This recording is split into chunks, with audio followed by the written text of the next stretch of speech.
আজ আমি আপনাদেরকে এমন একটা মন্ত্রের কথা বলবো যেটা শুনলেই সাধকেরা বলে স্বয়ং মা কালী নিজে কানে শক্তি ঢেলে দেন। একটাই মন্ত্র যেটা 8টা মহাশক্তির দরজা খুলে যায়। রক্ষা, বিজয়, শান্তি, শত্রুনাশ, করুণা, কর্মফল কাটানো সব কিছু একসঙ্গে হয়। এই সেই প্রাচীন শ্লোক যা তন্ত্রশাস্ত্রে কালী শক্তির হৃদয় বলে পরিচিত। আজকের ভিডিওতে আমরা বিস্তারিত জানব এই শ্লোকটির প্রতি শব্দের শক্তি। জয়ন্তী মঙ্গলা কালী ভদ্রকালী কপালিনী দুর্গা ক্ষেমা শিবা ধাত্রী সাহা সদা নমস্তুতে। এই 8টি নাম, 8টি শক্তি ক্ষেত্র আর 8টি আলাদা আশীর্বাদ।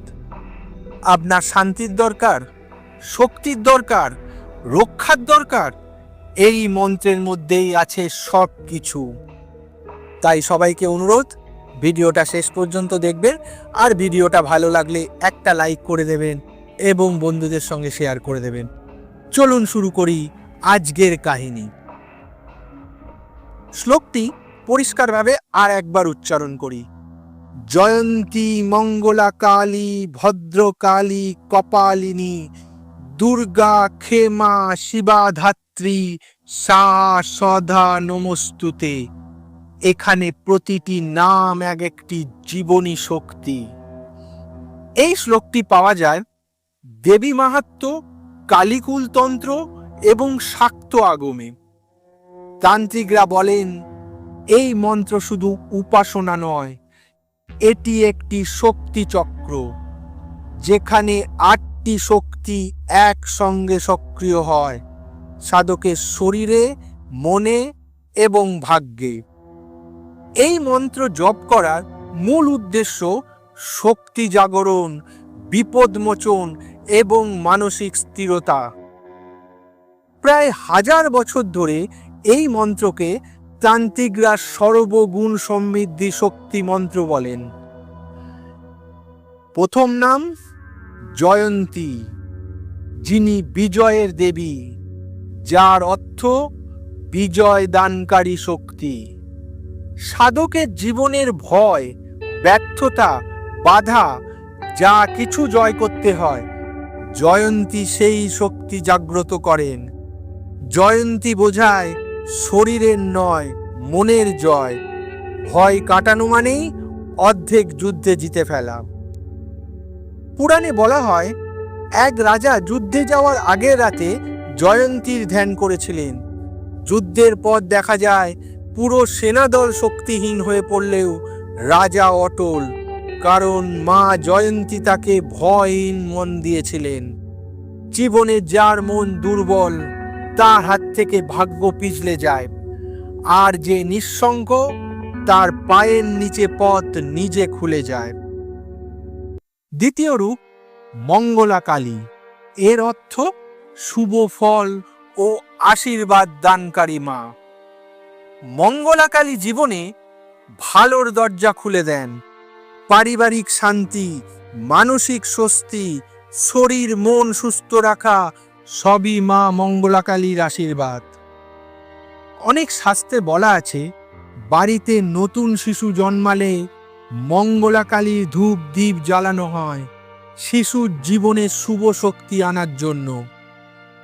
মঙ্গলা কালী শেখায় যদি মন শান্ত থাকে বিশ্ব নিজে থেকেই শুভ শক্তি পাঠায়। তৃতীয় রূপ ভদ্রকালী, কল্যাণময় কিন্তু ভীষণ রূপ। ভদ্রকালী রক্ষাকর্ত্রী। রাতের ভয়, অদ্ভুত স্বপ্ন, নেগেটিভ এনার্জি, যা কিছু অদৃশ্য ভয় আছে সব নাশ করেন মা ভদ্রকালী। এক গ্রামে দীর্ঘদিন ধরে অশান্তি লেগেছিল। লক্ষ্মী পূজা হতো তবু শান্তি ফিরত না। শেষে সবাই মা ভদ্রকালীর আরাধনা করে। সেই রাতেই গ্রামের মানুষেরা বলে মা এসে অন্ধকারকে সরিয়ে নিয়েছেন।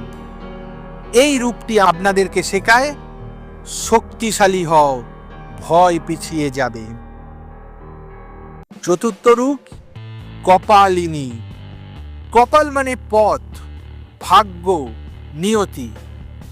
কপালিনী নিয়ন্ত্রণ করেন জন্ম, মৃত্যু, লাভ, ক্ষতি, শোক, আনন্দ সবকিছু। এ রূপ মানসিক শক্তি দেয় যখন আমরা হারার ভয়ে ভেঙে পড়ি। পুরাণে বলা আছে, এক সাধকের গুরু মারা যাওয়ার পর সে ভেঙে পড়ে। মা কপালিনীর আরাধনা করে সে মনের শক্তি ফিরে পায়। এই রূপ শেখায় যা ঘটেছে মায়েরই জ্ঞানেই ঘটেছে। পঞ্চম রূপ দুর্গা। এর অর্থ যিনি দুর্গতি থেকে উদ্ধার করেন। দুর্গা মানে বাধা কাটানো। আপনার সামনে যদি হাজার প্রয়াসের পরও পথ না খোলে, মা দুর্গা সেই পথ তৈরি করে দেন। মামুষী শক্তি নিয়ে নয়, দেবীদের শক্তি নিয়ে মহিষাসুরকে জয় করেছিলেন মা দুর্গা। মা দুর্গা শেখায় প্রতিকূলতার থেকেও তুমি বড়। ষষ্ঠ রূপ ক্ষমা। ক্ষমা মানে শান্তি, নিরাপত্তা। ক্ষমা সংসারে স্থিতি দেয়। যেখানে ঝগড়া, দুশ্চিন্তা, অস্থিরতা, ক্ষমা সেখানে মনের প্রশান্তি নামিয়ে আনেন। প্রাচীন বাংলার গৃহশান্তির জন্য ক্ষমার নাম 3 বার উচ্চারণের রীতি ছিল। সপ্তম রূপ শিবা। এখানে শিবা নারী রূপে শান্ত, করুণাময়ী। শিবার রূপ মনের অশান্তি দূর করে, রাগ কমায়, তৃতীয় নয়ন খুলে দেয়, অর্থাৎ চেতনার দরজা খুলে দেয়। যে মানুষ চিন্তা দুশ্চিন্তায় ডুবে থাকে, শিবার ধ্যান তাকে স্বচ্ছতা দেয়। অষ্টম রূপ ধাত্রী। এর অর্থ যিনি পালন করেন। মা ধাত্রী জীবনের প্রতিটি মুহূর্তে সুরক্ষা দেন। যখন মানুষ একা মনে করে, মা তখনই সবচেয়ে কাছে থাকেন। তিনি সেই রূপ যিনি সন্তানের কাঁধের ভার নিজের হাতে নেন। এই রূপ শেখায় তুমি পড়েও যাবে, মা তোমাকে ঠিক ধরেও নেবে। এখন প্রশ্ন, এই 8টি রূপ একসঙ্গে জপ করলে কি হয়? তান্ত্রিক শাস্ত্র বলে এটা এক ধরনের শক্তি চক্র।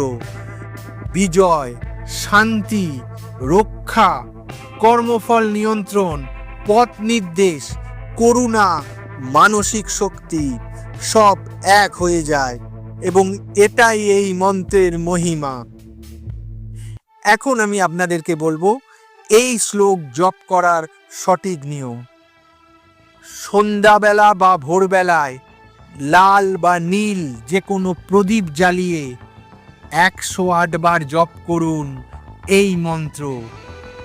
এই মন্ত্র জপ করার সময় মনে রাখবেন, মনকে শান্ত রাখবেন। প্রতিটি নাম ধীরে ধীরে বলুন। তান্ত্রিকরা বলে 21 দিন এই শ্লোক জপ করলে জীবনে পরিবর্তন চোখে পড়ার মতো হয়। মন্ত্রটি হলো জয়ন্তী মঙ্গলা কালী ভদ্রকালী কপালিনী দুর্গা ক্ষমা শিবা ধাত্রী সাহা সদা নমস্তুতে। গল্পটা কেমন লাগলো অবশ্যই জানাবেন।